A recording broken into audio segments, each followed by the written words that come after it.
Oh, hey, how are we doing? It's JJ. I'd just like to apologise if the sound quality is a little bit off on this. I am just using my phone, and it's quite a blustery day. It's late December, just before Christmas. I'm out in the woods, and it's about time that I showed you this. Okay, let's just move a little bit closer. Right, this is the only knife that I've been using in the last 6 months. Now, I may have taken some of my other knives out, photoshopped, you know, for things like Instagram and stuff like that. But this is the only knife that I've been using. Okay, so this is the Tbs Timberwolf Mk2.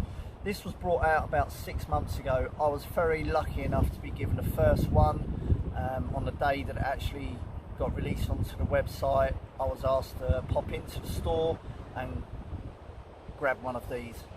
Those of you that know me know that I have done other tests and reviews for TBS, the bushcraft store, and what can I say?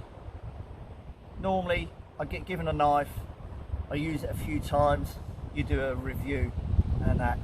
Some people take a bit of umbrage with that, but 6 months I've had this. I've used this week in, week out.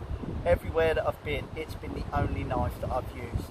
Why have I waited 6 months? Because it's had a lot of use, and now I actually feel like I'm able to do a review on it. So, the technical specifications, okay, they produce this knife in 2 different versions. There is the bushcraft version, okay, and that is a Scandi grind carbon steel. Okay, this is the camp knife version, okay, and this is a hollow grind.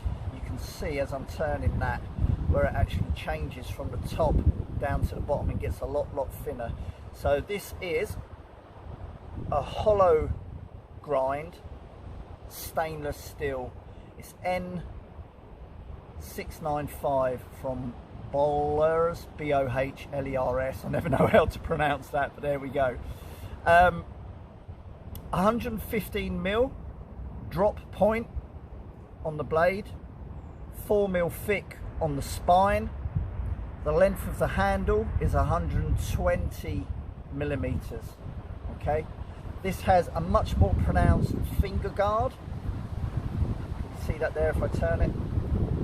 I'll take pics anyway. There you go. A much more pronounced finger guard, but also a ricasso and choil.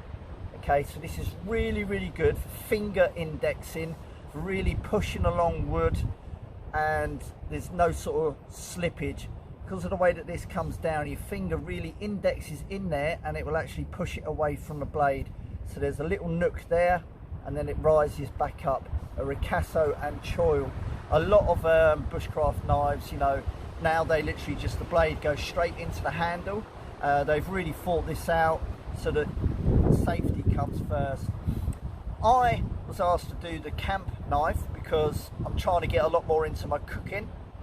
And where it's a hollow grind, it is a lot thinner down on the bottom.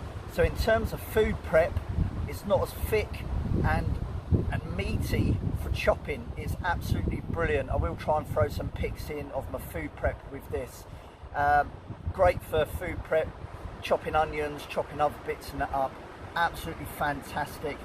3 versions available in a handle as usual. You do have the red liners, which you can make out there. Okay, and the red liner acts as a backing bonding surface between the actual handle and the blade.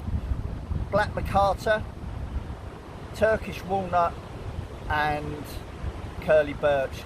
Now I've got the Turkish Walnut in the bore and I've got the curly Birch in the Armour Pucko.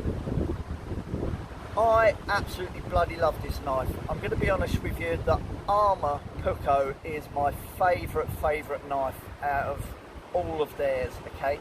However, this I have got to be honest with you and say I think this is the best knife that they do. Okay, if you look at the Lynx, if you look at the Boar, if you look at the Grizzly, which is an absolute beast of a knife, this, okay, is not too much shorter than the Boar and the Armour, but I think for camp prep, food prep, wood chopping, stuff like that, it's absolutely fantastic. The sheath I have, there are different variants. Okay, this one has the DC4 sheath guard on it and a ferro rod, and this together, this combination with this leather sheath, the ferro rod and the DC4, okay, that is £140. Okay, if you drop down and have this sheath but without the DC4 and a ferro, it's 120, and if you just have the basic sheath by itself, it's 110.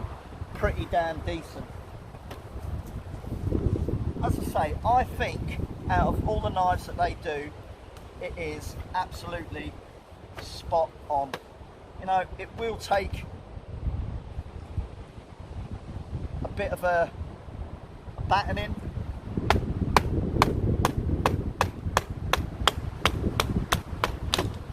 which is not something that I actually tend to feel the need to do a lot. Reason why is I will use my axe for that, but a stainless steel, it does actually have a pretty high content of carbon in it as well, so it's really, really durable. Say, brilliant, absolutely brilliant. It will do most of the stuff that a much bigger, heavier knife will do. Now obviously there are plenty of other really decent knives out there, and I've got friends that make knives and I use those as well, but you know, you're given the opportunity to be given a knife, okay, I'll be honest with you, I have never ever done a bad review, okay. There are pros and cons to everything that you are going to use, okay. With this, I can't really find fault with it. The actual length of the blade, 115mm, perfect, not too big, not too bulky.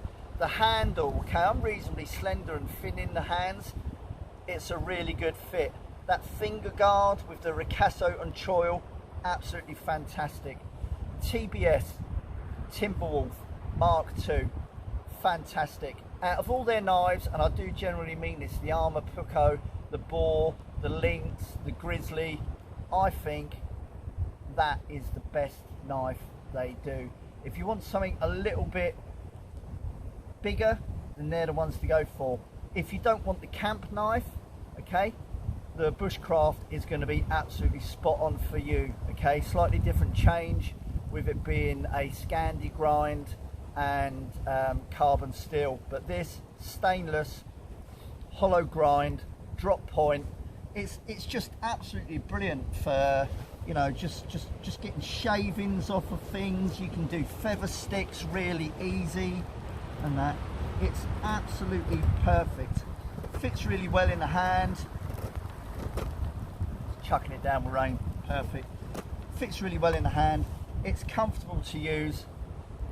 Fantastic. That's it. That's the review. I've been using it for 6 months. This is why I'm doing a review on it now, because as I say, generally, if you're following my videos, if you're following my posts on Facebook, in the groups and on Instagram, JJ Outdoors, you'll see this knife gets used all the time. Haven't found a fault with it, okay? I've got other knives I can use for other purposes within their range. Say I do have the Boar, I do have the Armour Pucko, I've got a couple of their folding knives, but don't just think I'm all about just that one range of knives. I do have other knives. I have Heli knives, I have Moira knives, and I have other brands and that as well, but this has been my go-to knife for the last 6 months for very good reason. That's a genuine, honest review. Regardless of the fact whether I've been given it or not, I think for that amount of money, it's a bloody decent knife. There you go, that's enough from me. Start the rain, I'm going to get in the lavoo. I'm going to have a brew, I'm going to get the fire on.